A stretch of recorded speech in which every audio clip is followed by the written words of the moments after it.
Voilà, et assalamu alaikum, wambenda de Jama TV, assalamu alaikum téléspectateurs ben, assalamu alaikum, nendira emen, e babira emen,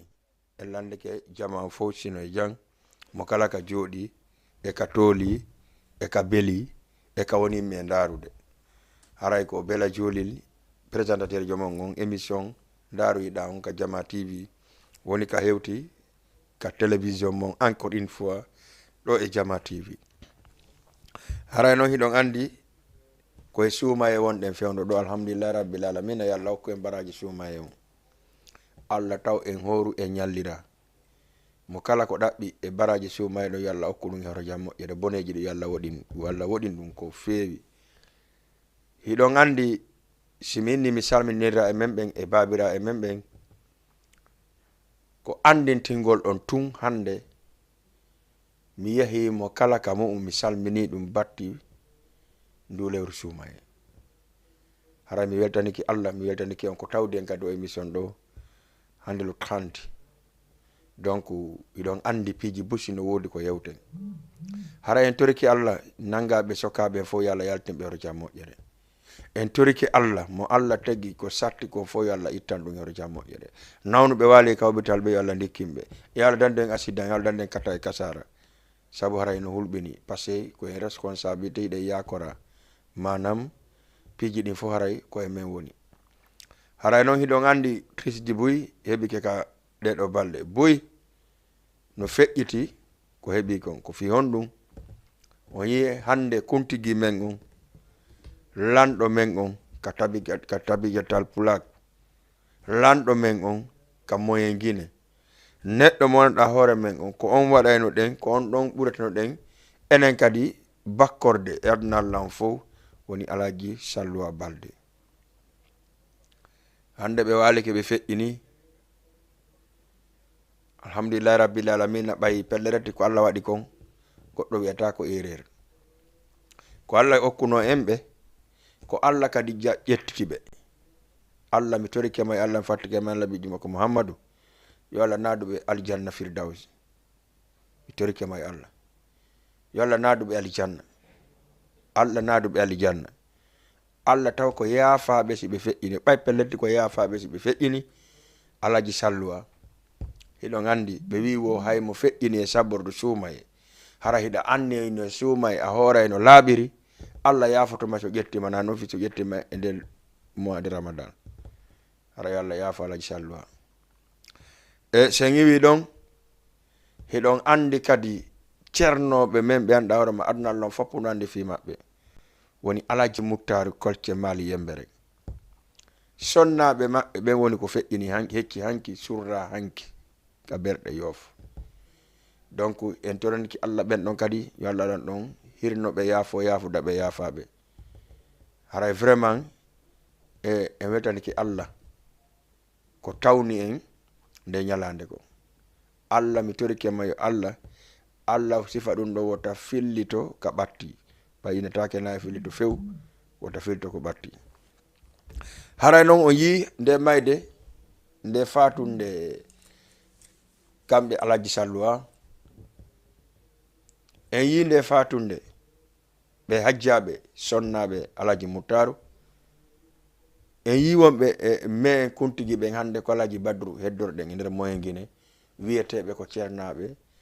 ɓe andanɗa hoorema en tout cas jama fof no hooli si tawi noon kadi woɓɓe hino toon hiɗon wayla noddude par ce que mi akkita numéro ji ɗiɗi ko wawiten humpolde yewten fi ɗi fatundeji yewten ko honɗum hande kadi ko honno hande kadi moyen guine gerdata ko honno hande kadi ko honɗum tanƴinɗen hande kadi e moyen guine ko hombo tanƴinɗe remplacé e kamɓe Alaji Salluwa wonnoɓe hoore moyen guine ɓe moƴƴinani en suudu baba ɗum ɗo jama foyi ɓe moƴƴini julirdeji jama foyi hande Allah ƴettitiɓe ko homɓe duwa wonde remplaçant maɓɓe ko vice président maɓɓe on en anda ko hombo e hombo en anda par ce que enen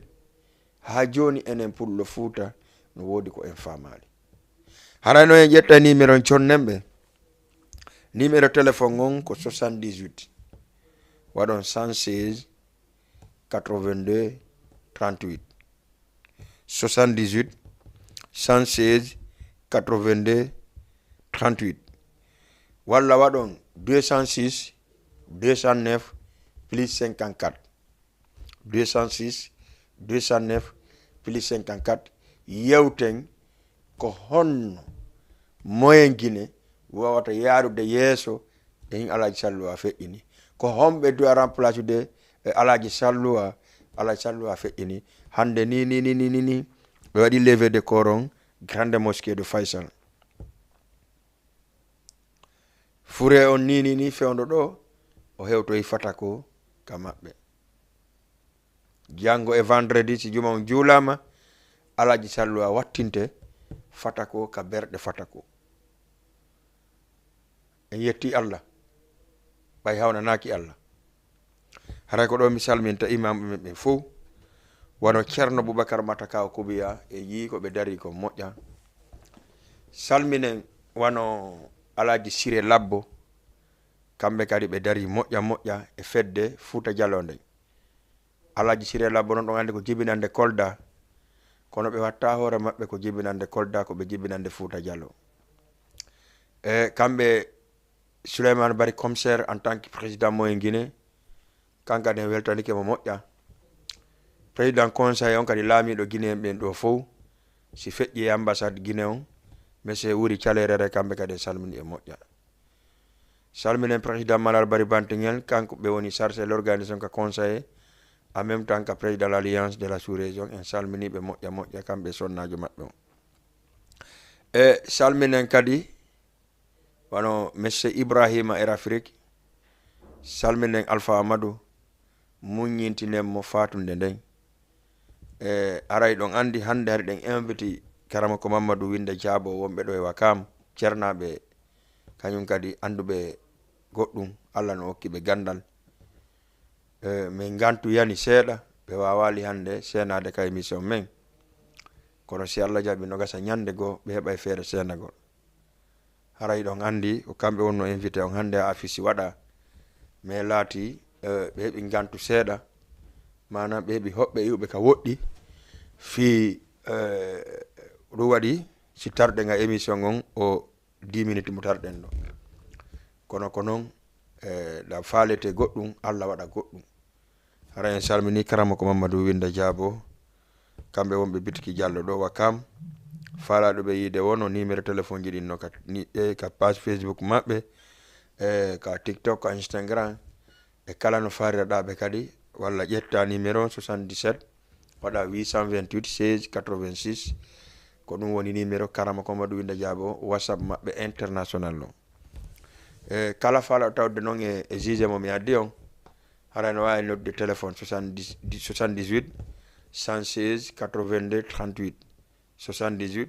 116 82 38 wawen addude ɗon andi yimɓe ɓe anduɗa hoorema bus no faala wadde conférence ji buni nodde Jama TV no inna bela meɗen faala wadde conférence religieux bisimilla ko tooli mi yewtay on ka mi yewta on privé ko mi yewta on ka télévision Jama TV sufike winde lettre tun addanon men ka télé walla noddon men yewtan men ko on ɗum faala ɗon ka suumaye ɗo hiɗon andi mo kala waɗanay Allah haray meɗen waɗi disponible mi ara certain première fois d'abord Mounas l'association Marifala kamɓe attilan interpellude ɓenna conférence rédigé maɓɓe on ko Oustaz Taibou Socé wonimo e waɗude ɗum noon ko honde tuma waɗata wo ko ñande 19 suumaye ka galle maɓɓe Mermoz déjà ɓe waɗi affiche ɓe waɗi tout haray Jama TV nde ñande si Allah jaɓi ko 15 heures yoni haray Jama TV no ton min ƴetta image ji ɗin sime mayali si Allah no jaɓi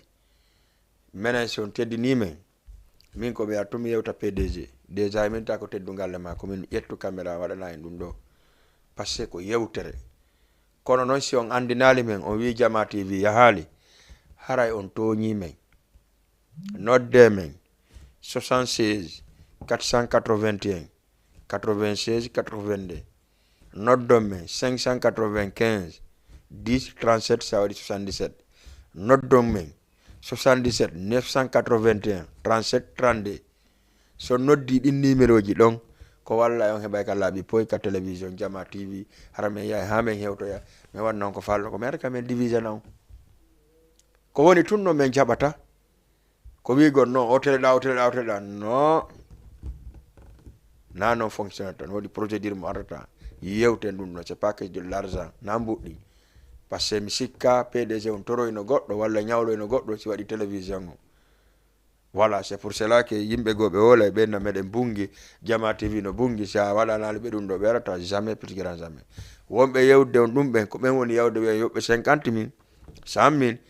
oblige on hara on yiyata image ji maɓɓe ɗum ɗon min waɗata ɗum hara on yiyata image ji mon o jamais plus grand jamais lande kala monɗa hoore ma hande min waɗi couverture télé on image makko on feƴƴay ka télévision feƴƴay ka page Facebook feƴƴay ka YouTube siɗa faala kadi min jontama kadi application télé on no woodi min yeyata no min yoɓɓe min waɗane min watta ɗum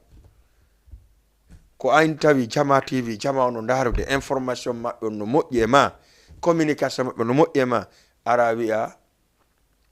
bisimilla ara miɗo faala en gollir ni min absetta ma ko falɗa ko wona kam min faala ko nde min yewta e ma koko falɗa ko min jokka e ma pour ñande goo donc hara tigi tigi on page no si mi naadimo e nder débat on mi yewta e on tout woni par ce que ma woda woɓɓe wiɗe vraiment meɗen séeri wo woɓɓe télévision ji go yaa wiya menen meɗen séeri kamɓe ɓe jonni ɗum ɗo ɓe ara ɓe waɗa d'accord c'est pas grave mena meɗen men seera meɗa wawi yoɓande min huɓɓa moto jami mi yana hoore amen min arta kono hara respect no woodi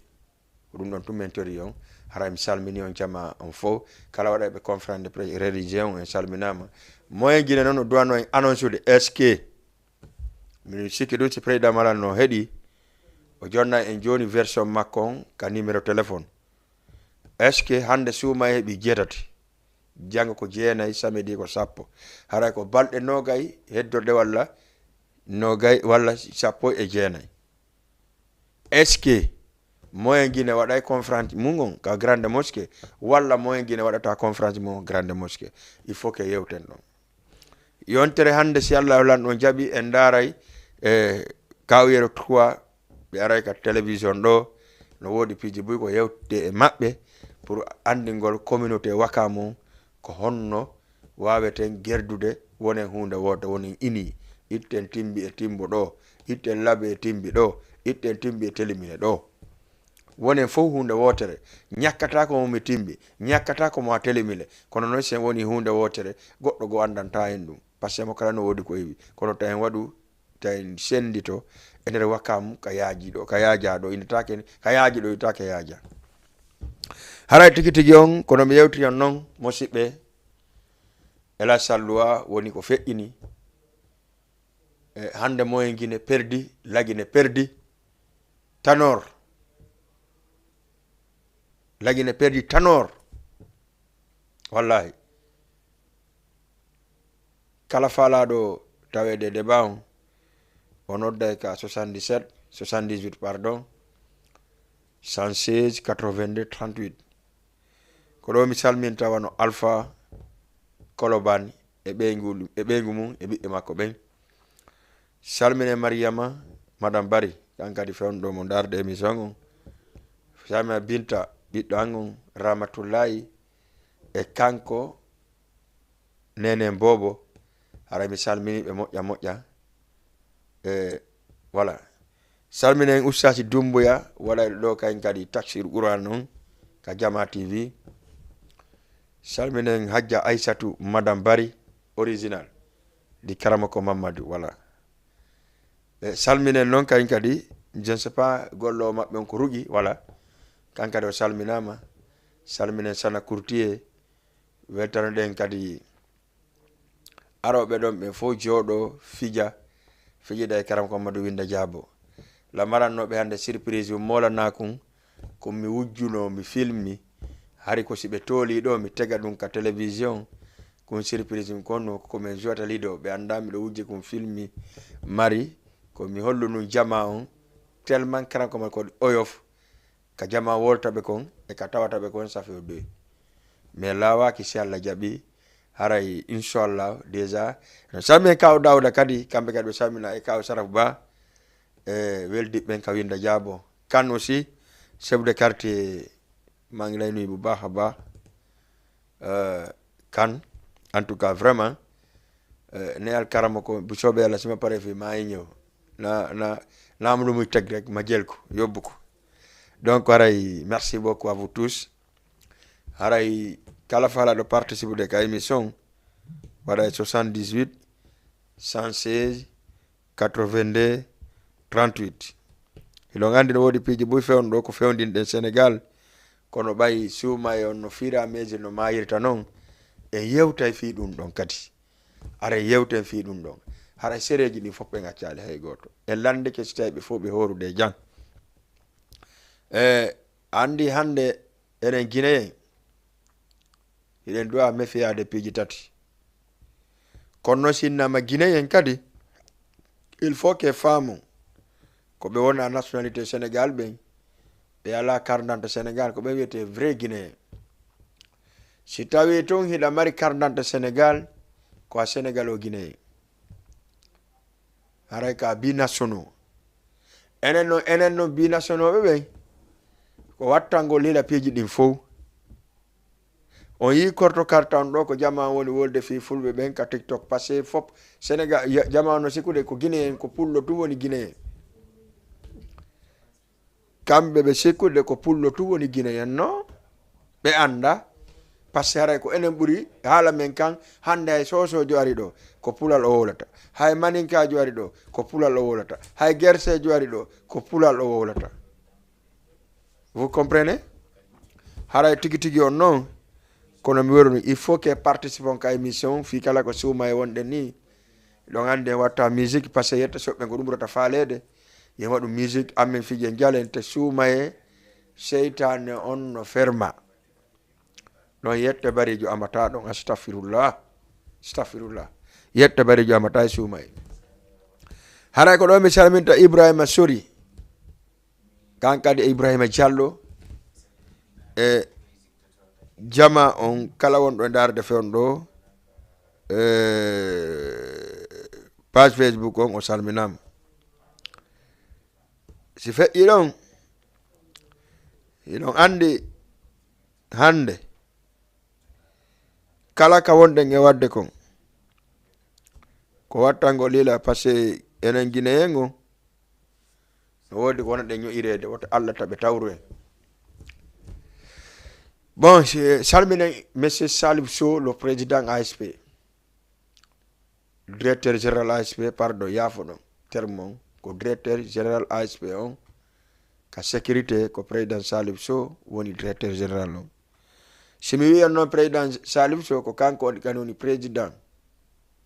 parti ensemble pour le Sénégal kanko kadi woni PDG kadi CCI Afrique ko kanko kadi woni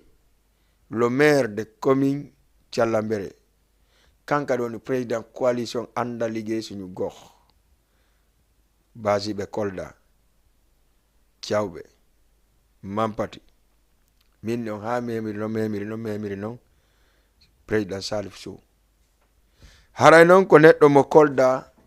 wakkiliɗo fi politique o moƴƴa en salminimo ko won ɗon kanko e Habibou salminemo kanko e Idi le protocole salmine kanko e monsieur Sow directeur cabinet makko salmine Moussa Sy Mbalo salmine monsieur Touré chargé de communication salmine monsieur Sara aussi salmine a kala wonɓe ka PEPS ensemble pour le Sénégal salminen Hadja Aïssatou Diallo la présidente de femme e siraɓe an Kadiatou Pita salminama ha hewta ka sere maɓɓe ɓe fof fotti fooli rewɓe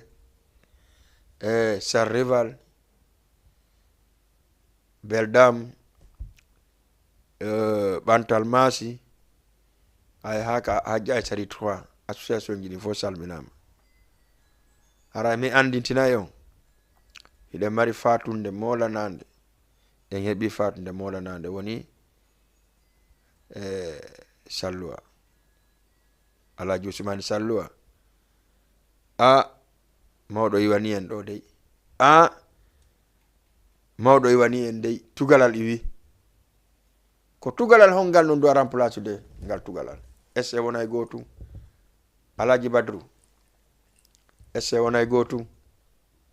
saykuɓe men ɓen kula esse wonay gotum waliyaɓe men ɓe Fota Diallo est ce que wonay gotum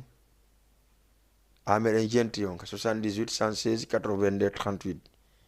yewten fimu walla ka 206 209 plus 54 émission on wala ɗen heddori seeɗa par ce que ɗon andi kala ko inɗen en waɗay si Allah ɗon jaɓi en waɗay suuma e on non hara en torike yette soɓɓe yandi yoɓe hooru suuma e on no labira no Allah jaɓirta kadi hara na horugol ittandema bimbi hay 14 yara ndiyam ya ƴakkoya biskiti ka butiki arta kadi jooɗo si futuro heewi huntuda e faƴɓe il faut ɗum ɗon ɓe accani ɗum few yoɓe accu kisa si tawi ɓe annike horgol ngo ɓe hoora few donc en arten kadi kono mi worirani on noon yandi en torodiri en jeejidiri ko wona ɗen wolede ka TikTok on ka Facebook ko wota en jaabo wona ene wona wolane dey par ce que ko ɗiɗo heli jungo si anani feeti mi feeti ko feeti ɓe ɗiɗo yiiɗi sina ɗum si feɗɗon woni goto so fuɗɗike ferade kaaji jama o nanga mo haɓɓa mo dumba mo kono noon si tawi feɗɗo ferikelankaje mi ferike feɗɗon kaje men fof min sitama feetuɓe si tawi mi fayali pulal ko ɗum wi piyankoɗo mi piye koɗo ko tampere hoɓɓe jonnon en torodira e jeejidiren si tawi goɗɗo wowli en haalaji ka TikTok kala ka wowli ene wota en jaabmo akken ɗo yengol photoje makko inna o no wowli en goɗɗum walla daroɗen ta kendare wotere bonnan en jokken golle men ɗen asimen golle men ɗen anden hande enen ko eɗen wawani hoore men en habbaki suudu baba mayino feƴƴini samburu ɗa habbi samburu baba en ma ɗa waɗa héritage par exemple si ɗaɗi rona ɗum ɗo arrêtez ça arrêtez de acce ɗon répondugol personne mi wolana on kadi pihu gotum o manifestation ko woni e wadde ɗo yande en torodiri kala anduɗo ɗum concerna ɗum si manifestation no wadde fermo boutique ma on joɗɗa ka galle ka ma ka hoɗɗa ɗon wota ñalande wotere bonnande ñalaɗen fof wota yaltu yaha taweɗa feragol kaaƴe ka duwa ka ferade kaaƴe min toroton men jeeja on par ce que man ka manifestation ɗo ɓe nangi sosoɓe moƴƴa ɓe nangi guinéen ɓe comme dit mais no ko ɓe wi kon kadi ko haaloɓe sooso te hande kadi ka manifestation ɗo procureur on wowli ministre de l'intérieur on wowli kala nangaɗo ko 5 ans de prison ko honɗum noon jari ya yaw feragol hayre goɗɗo nangama sokama 5 ans ɗum no jari ya feefi Allah onon ka jogui e boutique aji ɗin andanɗa hoorema sincèrement haysi o koñi won ɗon hara ɓe hewtata on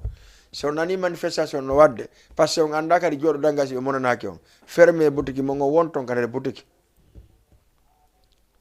si ɗo wawi fermude boutique mo ngon joɗɗon kadi damal boutique walla won ton kadi boutique fermo boutique mo ngon ha lanna si lanni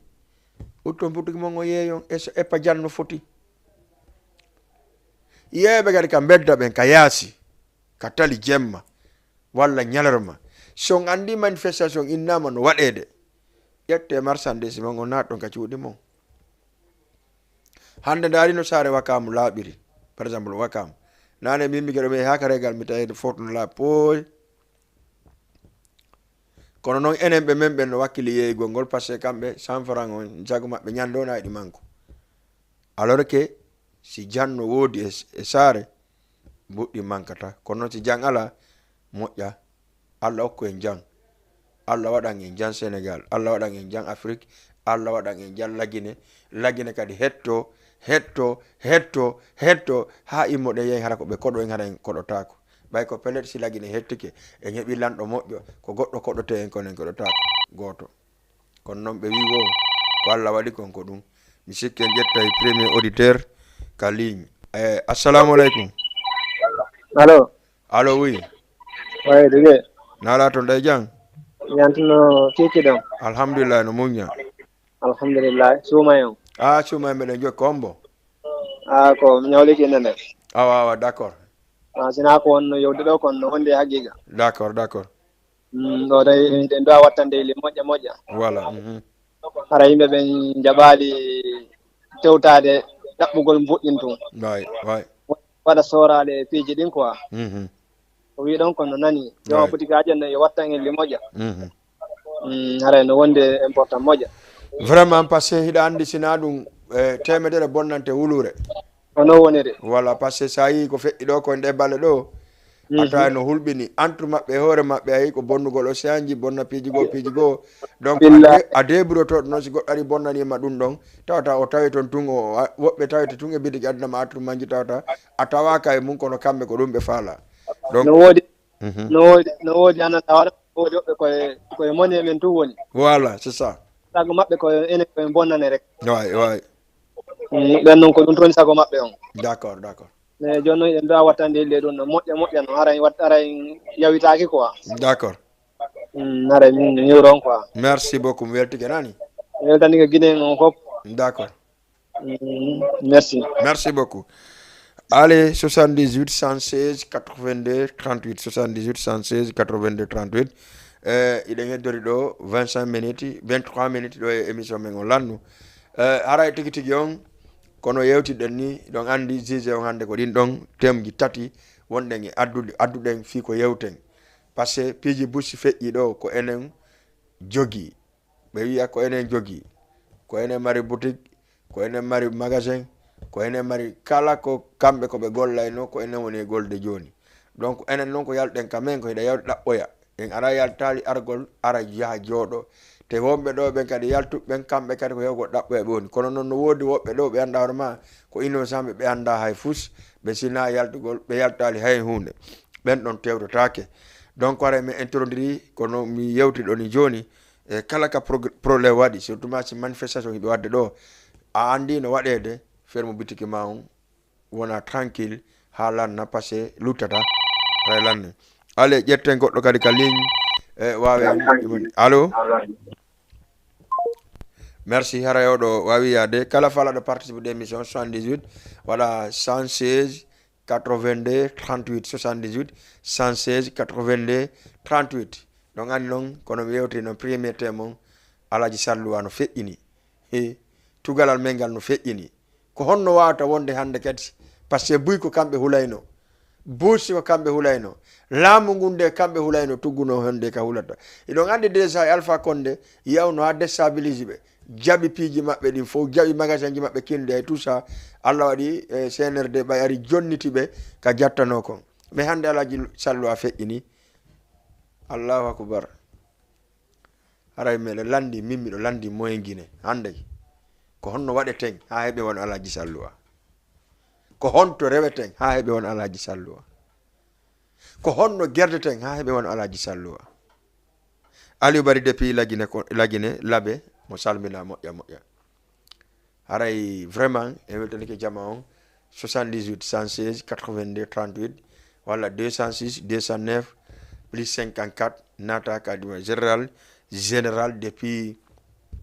to e Gambia aray mo salmina kankari moƴƴa général Gambie voilà aray kankari mo fewndi piiji buy salla jaɓi suuma o maayi e garta e ɗum ɗon e voilà acca ƴetten goɗɗo ka ligne allo assalamu aleykum wa aleykum salam wa rahmatullah ceerno Bal nam ça va no marsude alhamdulillah na ron alhamdulillah ko no fewndi janto kiki ɗon merci Alpha woy musidɗo no ça va kon no fewndi to ɗon e jang janto suuba yo no jokka nani alhamdulillah hande ɗa sumay tigui on ɓe wan labade non merci oɗo ko wuuri création rewi ɗo ka voilà on andi paykunkun fewɗo kankun e billo Oui. ɓe wi Ɗo komi famen ɗo sifaw ɗo quoi. no mimi sila fala sifaw ɗo sa ari ka centre commercial Blaise Diane tun a heɓaymo Centre commercial Blaise Diane way. Ok, d'accord, la problème, inchallah. Min ɗuma fewn ɗo komi woni patron o Ka ndaru way an kadi ah wuri création madame moy jam imo e jang faɓɓe alhamdulillah ya jef way émission no labade merci beaucoup merci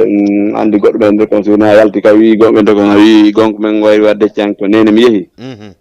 walla baba mi andi on tigui to ko renagol rek wallahi sa woni leydi wona ko leydi ka jeeyaɗo haray on tigui fo wattuno yiɗi wallahi woodi ko ɓuuri ɓuuri cella mangal wallahi haray maɓɓe kadi sukoli kañum kadi hay déjà ni sifa ɗum ko wonɗe gan ɗon wadde reɓe sukoli kamɓe kadi ko haray on tigui ko moyto moytore ko par ce que hande min hoore mbami fini hande bimbi hande naɗe action o mbami nani bimbi mi hewti kamɓe garda moto an on ɗon mi hewtu garde jom haalimi haɓɓoyni hande no ɓe haali gandema hande e 5 heures du matin ha e minuit ha 1 heure jemma wata moto dogu ko noon mi yiltori ha ka suudu an min halmoto ɗo mi yiltiki kan mi tawide ko gonga moto circulali kono woodi yedduɓe dogi kono ayi ka so uɓe nangaɓe kadi en tout cas haray on tigui wattango yilde haray ko ɗum tun nattoto ga hirogol ma andi jam hara miɗen garda émission on quoi vraiment merci beaucoup merci monsieur Alpha merci beaucoup voilà 78 116 82 38 kono mi wori noon iɗon andi woɓɓe men no yoori hoore ɗo noon si a yoori hoore ɓe koye pay koye wonna koye ko jeemi Sénégal ɗo koye hollete koye ɓurma yorude hoore et puis ɓe aduna gaz lakkere mumen ko wallahi si ɓe wi ɗo gotum pan ɗum ko sandaga to ko woni daroyade allez ƴetten godi goɗɗo kaligne assalamu aleykum merci beaucoup haray 78 116 82 38 allo gara ɗo téléma on seeɗa allo oui ɗo téléma on seeɗa allo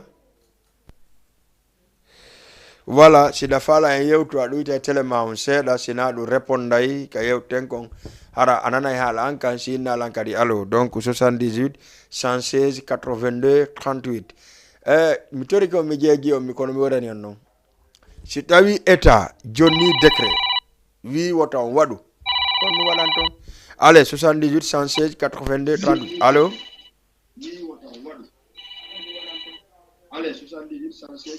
grand allo oui assalamu aleykum wa aleykum salam wa rahmatullahi on jarama tan ala iɗon e jaam iɗon e jam ɗon noddami honto ɗon maake honno Mamadou Aliou Silla Mamadou Aliou iɗon e jam alhamdulillah no legay meɗen heeɗi on ka temmo warɗen ɗo jemma ɗo nam aray en trama heɓɓitagol fande Alaji Salloa e Allah yumɓe yafadaɓe e yafaɓe maɓɓe allahumma amina voilà monsieur Silla oui voilà on yi voilà Alaji Salloa kono mi worino noon moyen guine perdi tanor moƴƴo hande ko honno guerdeten kadi ara en heɓay commande Alaji Salloa e nder moyen guine ɗo joni en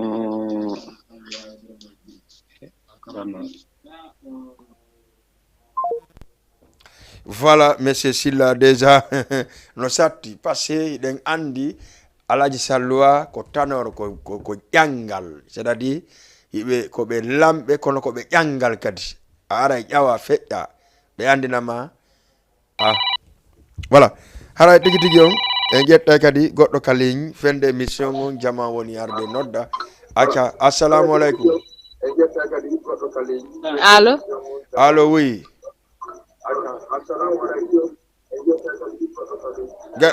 Jaja ɗitta téléma on seeɗa merci beaucoup kala falaɗo ndarude nadde ka émission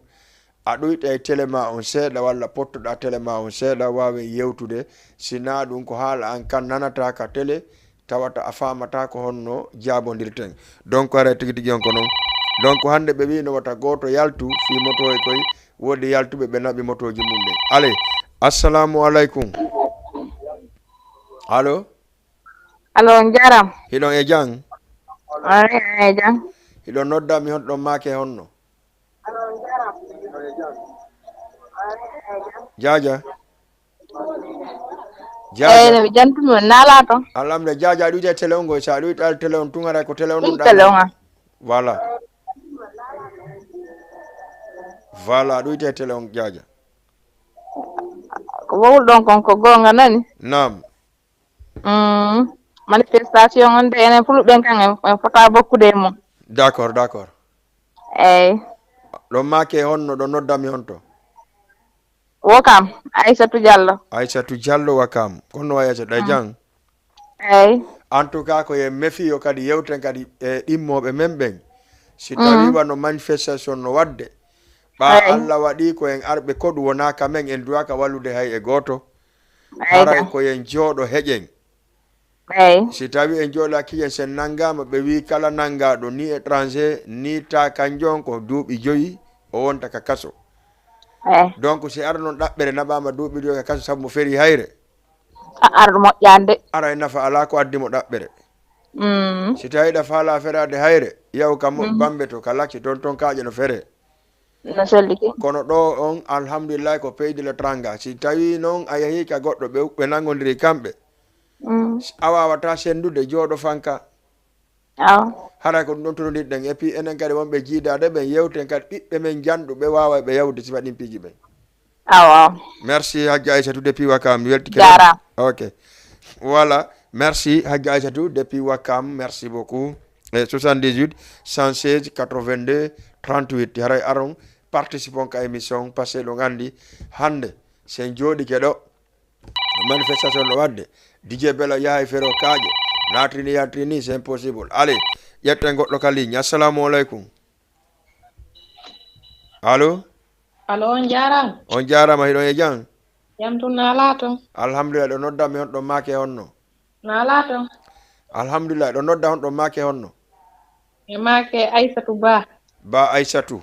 ɗum hande ko Aissatou ɓeye ɗumaye o huntike jam alhamdulillah onon le minen kay men e jam konto won ɗon mi noddude Grand Dakar Hajji Aissatou depuis Grand Dakar oui awa haray kon ɗum wiɗo enen kadi e temmoye adden jemma ɗo on pour yen mi weddike émission ji mon ɗin d'accord on jarama Boy ok d'accord ok merci beaucoup Hajji Aissatou Ba depuis Grand Dakar mi sami ɗon Grand Bella Diallo depuis Grand Dakar Aissatou ɓengu maɓɓe en salmini ɗum moƴƴa hiɗa andi min kajjatu aussi donc en salmini ɗum salminen Nafissatou Madjina Hulale sére makko on fof e salminen kadi sére on ka Jo Diallo ɓe fof en hakkille e goto donc ara 78 116 82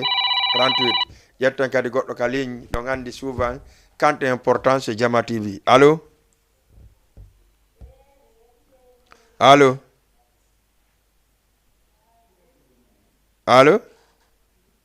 ok merci beaucoup ara 78 116 82 38 78 116 82 38 walla waɗa 206 209 plus 52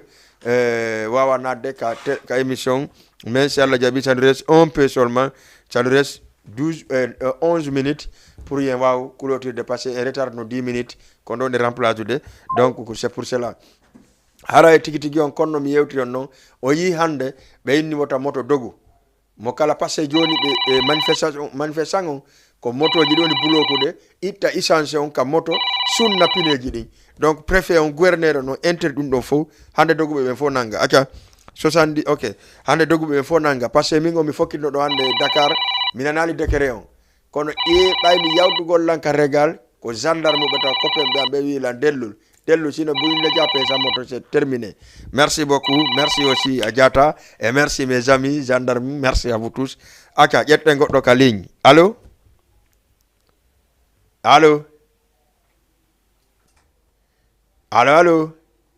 d'accord merci beaucoup 78 116 82 38 yandi sa noddi tun soni mi ƴettima wiyan allo mi wiyete allo par ce que ko fimo joɗɗini mi ɗo koɗo waɗi somi jonni o numéro téléphone o ɓay mi wawata wonde ɓawo mum onon ɗon wawi wonde ɓawan kono min mi wata wonde ɓawmo haray ko ɗum waɗi simi yakkide numéro téléphone on mi jonni on kadi thème manoɗa hoorema e ko ɗumanni ɗon andi suuma e on fo e watta musique a Jama TV émission jiɗi fof haray ko débat wonɗe e wadde thème ji foɗɗi labaɗi acce ƴette goɗɗo ka ligne allo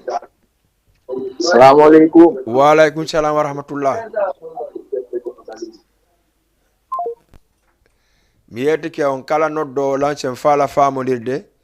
on ɗoyta e télévision on si tawi ka mon won ɗon ka télévision ɗo darde si tawi se noddilan ka télévision on hiɗo wiide ton allo télé on wiye allo mimminnayi allo woni alloji tati e yimɓe ɗiɗo donc acca assalamu aleykum allo allo a ɗoyta e télé ma on seeɗa famodire allo allo oui nala to hiɗa e jang jantum ina jang alhamdulillah ɗa noddanmi honto ɗa inne honno o inde nde mi ñawta nde ɗan noddude on depuis Dakar ɗa inde nde ñawloɗa depuis Dakar d'accord miɗo heɗima ko fi o sujet monɗa wolde ɗon quoi pour enen on si manifestation waɗi wota hay goto men quoi yaltu way par ce que gonka wiɗa nane ko enen en arɗo quoi koen hoɓɓe ɗo quoi en ɗo aka wadde faray nokku way essentiel enen anden hoore men anden kadi ko gollugol addi en ɗo way en gollay ɗaɓɓen one ɗaɓɓude kon si Allah kori en oɗen feere quoi hoten kaɓe mi ka vraiment ɗum noon ko amarno kam no merci beaucoup mais c'est important parce que ma préfet on ɓe ƴetti décret carrément hande kadi kala e ministre de l'intérieur on kala mo ɓe yi no feere o kaaje ni a étranger ni ɗum masi ɓe nanguima ko pemmo 5 ans te jarana en enen vraiment c'est un peu gauche haray en sensibilise ɓe men ɓen wattane en hila ɗa wawi farde kadi ɓerde par exemple si élection hewtiɗa mari carte ya vote nama falɗa ɗon goɗɗo intérêt no selli ken voilà ɗon goɗɗo intérêt tama kono noon yawgol feere o kaaje bonna kaɓe woni moƴƴinde kon en tout cas moi si pas dedans mi tawaka ɗum ɗon kadi aɗa mi kadi ta goto tawi ɗum ɗon neɗɗo dal sa ari ka goɗɗo oya moyto moƴƴa quoi way pakke so tawi aron ɗo ni on haaɓi ɗo joni fayda ko an bonnante quoi wona kamɓe non kamɓe ala ka bona voilà ko ɗum noon neɗɗo on ko yen ɗo wattanode ila moƴƴa ka sara ɗo sa calcule sa marɓe ka bona ɓen hay ɓen yaltata bonnugol ko ɓe ala yaltata voilà ko ɓe ala ɓe annda hoorema ɓeɗo pelleret ɓe andi ala ka bonata ko ɓen ɗon tun yattade doga no gonga paye kum sa ara ko catalde tum ɓe mari ka maɓɓe ko gowa selli ken d'accord merci beaucoup Medina ok on jarama d'accord voilà 78 116 82 38 78 116 82 38 haray tigi on inchallah Kadija Bari kadi bientôt inchallah jaɓi o hewta e Dakar ɗo wanna ɓe hunde molanade Kadija Bari Mamou ɗon andi Kadija Bari ko neɗɗo wawɗo yimude neɗɗo wawɗo o hewtay ɗo kadi avec plaisir si Allah no jaɓi o kamma melde wakam acca ƴetten kadi goɗɗo ka ligne assalamu aleykum aleykum salam on jarama hiɗon e jang alhamdulillah nala tom alhamdulillahi rabbil alamin hayɗo noddanmi honto ɗon maake honno ok miɗon nodda on depuis Medina ri 1 angle 16 Abdourahmane Ba ri 1 angle 16 Medina wallahi nala tom alhamdulillah Abdourahmane nama kon ɗum an kadi addanɗa hen ɗo sensibilise go yimɓe men ɓen ka kikiɗe ɗo wallahi fayda kan ko joni lemi hawrodiri oɗo émission joni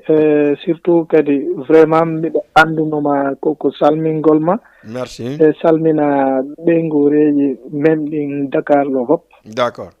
fayda kan gonga ko yewtoɗa ɗo kon feƴƴatako ɗon wallahi si oti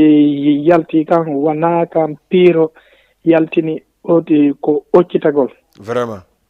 donc lesi fayda lesi mouvement kono wadde kaka saari ɗo si oti wawata yowgol golla oti yo kamu hay taw yaltugol ƴeewa koko piirete ko asi kon ko ɓen ƴeewo ɓe ɗon nangete ma ɗum lesi ɗuma lesi kaaji bugama ɗon ko an on asi kon hawrete ko e mum wona bugotoɓe hay d'accord donc ɗon on kanko oti wattani yiila o hokkuno fande d'accord Aɗa surtout kan ko salmin golma kan ko ɓay min on miɗo attuma ko sayi ko en wawi hay waddude ɗo ɗuma ko weliya. D'accord, gonga ma. Exactement, donc ko salmin golma vraiment ko encouragement. Merci beaucoup, merci. Merci beaucoup, boss. Merci beaucoup, voilà, merci. Merci beaucoup. Merci beaucoup, voilà, et salmini mo e kankay ko fewi. Acha yetten stay go ono digali nyata wara 78 116 82 38 wawe yewtude sensibiliser la communauté aussi parce que hidon andi kono wodi den non enen ko dabbere addi en menen do Jama TV no do pour sensibiliser gol communauté on watta be lere parce que ko din émission ji do landa tout le monde ko do woni wolde pourquoi watta débat sensibiliser Jama on te c'est normal et wada débat parce que émission ngando émission daru dan kon spécial débat c'est pas musique hay suma ma salla jabi si mi hebali invité to fayda mi watta émission acca yette goddo ka ligne are allo on jarama. Assalamu alaikum. Wa alaikum salam wa rahmatullahi. Nala ton? Jam to? Ido make honno do nodda mi honto.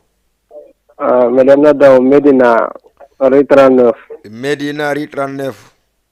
Are meden dara ondo. Merci. Hetade émission mo. Merci beaucoup. Mo laba moƴƴo. Mo hal yotana nden o digal machallah. D'accord, on jarama weltike.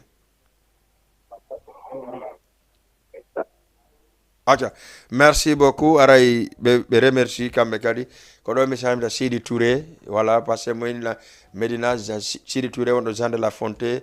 kankari mo darde télévision on woko don tu mo darata kankari kanko sonna makko hara en salmini be no fewi monsieur Sidi Ndelo si le président de la JVDT on kanka do salminama en même temps le président jeunesse mo en Guinée kanko monsieur Sidi Ndelo o salminama ka fewi en tori ke Cerno Boubacar Liberté 5 yarlagol bureau makko e kambe famille on fop yalla okube yalla okku nene mabbe aljanna burado mo jama buri faale donc mo inde aljanna firdaus donc ray dum don fo don andi ko yimbe men be andaroma wakkilibe be andaroma en tout cas marbe tun doole woni ko woni iwde woni feƴƴinde de do balde acca yetten goddo ka ligne 78 116 82 38 allo grand ça no marsude day jang sabi e jang alhamdulillah da nodda mi on make honno miɗo noddon Grand Yoff monument Grand Yoff inde den konno nam Amadou Wuri Mamou l'enfant de Mamou Amadou Wuri Mamou l'enfant de Mamou be Mamou non goy nam be Mamou nduda Sénégal ka o yino Amadou Wuri nam mara la hedi mangadi gonni gondi don jam alhamdulillah vraiment émission mo wini men moƴƴano wallahi on jarama weltike parce que enen fulɓe Fuuta ɓen nam enen ko yawde o en jette jikkuɓe no enen jaɓata yimɓe ɓe jette jikkuji men ɗi enen ka on faami nam e ɗum ɓenni o leggal ngen koko neeɓi ka nder ndiyam wonga wonta ton noora laaɓi poyi wallahi argol fere gol hayre famintina ko ɗo jibilla siɓe nanjima ɗum ɓe sokoyima aɗa ko han coñi hoorema wallahi azim on faami nam ɗum jara sa haalugol ko ɗuuɗi si a nanngama ɗo étranger jo arɗo ɗaɓɓugol acciɗa famille ma o fof laggine araɗo e fere gol hayre si a nanngama a toñi hoorema wallahi o ikkiti ɗon kadi aray ɓe mawɓe men no feƴƴimɓe ɗo laggine nam aɗa famille ji ɗi fof torama yarlagol awa aɗa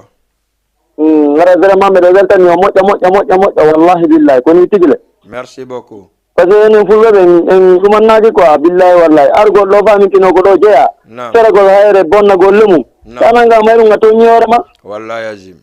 vraiment kon ɗon wedde ko yimɓe ɓe yeewu vraiment ɗon weltana nani d'accord merci beaucoup merci weltike merci on jarama salmini ɓe mamum ɓen fof merci beaucoup salminen ɓe maali ɓen fof saabu nantadema Mr Alpha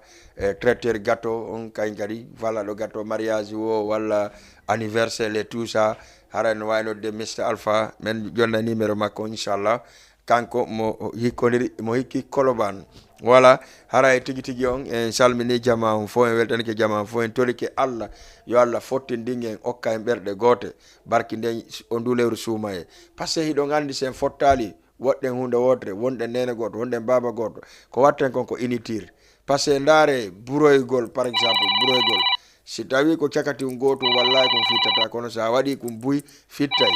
acca et puis a helata kadi ƴetten kadi goɗɗo ka ligne. Assalamu aleykum. Assalamu aleykum. Assalamu aleykum. Aleykum salam. On jarama ɗon e jang. On ɓeyta voix mon on seeɗa. Ok, awa are on hiwrama ɗon lannama siɗon e jam ɗon hiwro kadi. Allo oui, mbeɗa heeɗi on. Are ko weltanogoma émission o vraiment ino laaɓa are meɗen suivide ma ɗo e Grand Yoff har yallah. D'accord. Toujours haray wono thème addu ɗon on vraiment c'est très important. Miɗo hiwro taw Guinée fof wiyaɓe bon ramadana moubaraka. Ɗum kadi mon ɗo fof dal aray ɓe suweta bon ramadana. D'accord. Aray toujours koye wattanor yili quoi enen koye ngarɓe ɗo arɓe ɗaɓɓugol kadi fiiro waw si heeɓi ko faala ko yilto ka muɗum waɗa ko faala ko ka muɗum kono haray si a yalti a wi ko faalɗa ko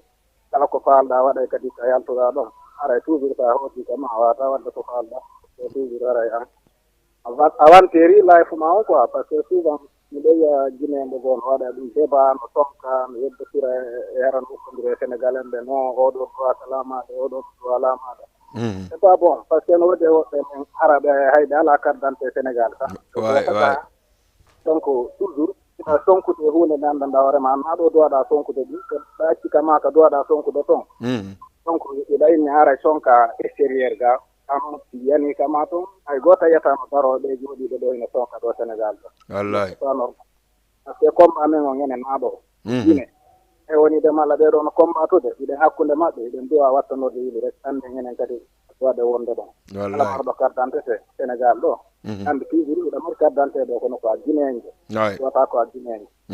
eɗa faala vote wawi marude ka ɓernde ma yaha votanamo falɗa votande on très simple taw ko hoorema e soñja haye fii o ɗum ɗo noon ko jani par ce que hay kamɓe tigi hoore maɓɓe ɓiɓɓe leydi arayde waɗay kono ɓe regretay donc toujours aray toujours aray ko wattanoko ɓuuri aray yimɓe ɗo sono hiwrano weltana ayri. D'accord. Ok, merci beaucoup. Voilà, merci beaucoup. Intervention jiɗi yoɗi labama. C'est comme ça. Iɗon andi hande ko enen c'est nous dans nous. Ko ɗum mi wolani o mi wata wonde ɓawa mon mi anda noon so wata wonde ɓawa min par ce que min komi jibinande Fouta Diallo kono noon si Fouta Diallo fof senditama ko pita mi hotirta si pita fof kadi senditama ko dongol tuma mi hotirta si dongol tuma kadi senditama ko geme mi hotirta si geme kadi senditama ka afdel mi hotta ka miside barkere joli haray mi salmini on ale ƴetten goɗɗo ka ligne. Assalamu aleykum. Allo allo allo assalamu aleykum. Waaleykum salam. ɗo ittele ma on seeɗa grand. allo oui assalamu aleykum. Waaleykum salam. ɗo itte télé on seeɗa famodiren. bismillah.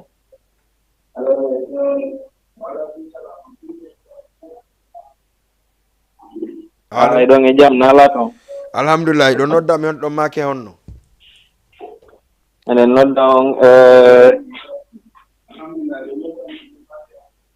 eɗen make moɗi mamma jam eɗen nodda on ɗo ilandema Grand Yoff. moɗi mamma jam Grand Yoff sa ɗo itali télé ma heɗoɗa ka télé si yewte.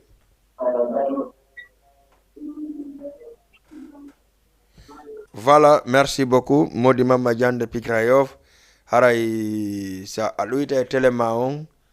wawe yewde sina ka mi wolta kon ananay ka wolta ko nana ka télé ɗum en famodirta. Haray en salmini Modi Mama Dian depuis Grand Yoff. Salmine nodduɓe ɗo ɓe fof en haccali hay e goto andinen ɓe télévision Jama TV ko pour mon jeudi jeɗen fof ko émission daaro yiɗa haray ko émission monɗa hoorema ko temmonɗe ñaɗude et puis lendi jeɗen fof ɗon andi ko émission laaɓa e poyi lendi aro noon haray ko tem kadi goɗɗo go wonde ñadde e présenté Didier Bella Amadou Badiane Hamidou Diogoba lendi à part de 22h si Allah tan ɗon jaaɓi donc ɗon andi fewndo émission hotiren Fouta on ko lendi 14h 15h kono noon ko sade suuma e maayi si waɗen ɗum ɗon hara en salmini téléspectateur ɓe foppo ɓe darde Jama TV fewndo ni e Jama fof kadi no salmina mi wolani on programme jana no wodi ara o si Allah wlan no jaaɓi bientôt kono pas jeudi prochain mais wola fi un programme ɗon ara tu ci lanni wonde voilà woni fof en ordre inchallah salminen kadi wano kanko Yunusa Masi leɗɗe haɗɗe o salmina moƴƴa Aliou Teli Bantiñe kay no salmina moƴƴa na banga kadi salminama depuis ka golleɓe ka katali e président mala bari bande kanko e Masi e Sanu e o café ɗon on fof en salmini ɗum en salmini kala wonɓe darde télévision on no jooɗi no haaɓi ɓe haɓali émission on haray ɓe sago maɓɓe ko en continue émission on ha weeta kono ɗon andi ko woni ko fof ko leere ko programme ɗum ka télévision Jama TV ko inirta marɗen déjà en ɓeydi seeɗa ha joni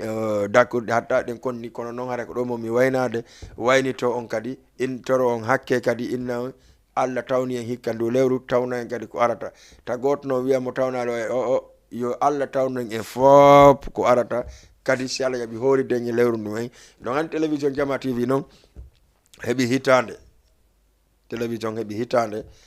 depuis rowani télévision uddita ka saboto suuma le 28 ko ɗon si télévision uddita haray noon on andi anniversaire télé no duwanno waɗede e kala ko concerni ko wiyete télévision on kon kono noon ɓay tombi hari e suuma e min muññi ɗum ɗon min yaafi ɗon taho ha men arta e mum pour organisangol vraiment weltanagol Jama guinéen on décora he duwaɓe décoré de ka télévision ɓe par ce que ɓen ɗon depuis ñan télévision wi go'o hiɓe darde télévision on hiɓe andi fi makko donc ɓen no duwa décorede ɓen no duwa yewtidede mum télévision kay no duwa décorede donc surtout le PDG aussi voilà no duwa kañ kadi remerciede par ce que bussi no andi PDG on kono boyi etamo ka écran ga haray ko menen woni yiwde kono noon ko woni men holude kadi ka écran ji ko kanko PDG woni ka régime mo jogui caméraman et tout ça haɗa kono mi wordani on noon kala fala ɗo ande renseignement télévision on ka conférence de presse ji ɗo conférence de religieux ji ɗin ɗo haɗa nodda men ɗi numéro ji ɗo 76 481 96 82 walla waɗa 77 981 37 32 981 37 32 ɗum noon waɗa 77 walla waɗa kadi 77 595 10 37 numéro WhatsApp DJ Bella Jolly noon ko 76 481 96 82 haray kala ko falɗo yawmen naɓa caméra min hollira kadi duwa hollede toon ko min ara min divisana on kadi haray bisimilla mum ko tooli ko enen ha ñaari yara café mi sikka no ñaari yara café ɓay waɗanani koye ndu mettu haray mi salmini Jama fop noddinoɓe fof en wi mi salmini o moƴƴa karama ko mbaɗu hande gantu maɓɓe on kadi en seytina ɓay alamu heɓata gantu hara en salminiɓe kamɓe Tidiane min dia soverjo maɓɓe on e kala mon ɗaruma en tout cas no andi kombo wiyete Winde Diabo joɗani ɓe Wakam ɗo pour l'instant arna kerɓe noon yoɓe andu kala noddaɗo wiyaɗo karama komo lagine haray on tigui ɗayni on fewɗo ɓe jooɗi Dakar Birgui Diallo ka wiyete Wakam merci beaucoup merci PDG et merci si Allah no jaaɓi en lendi 22h 23h30 merci beaucoup.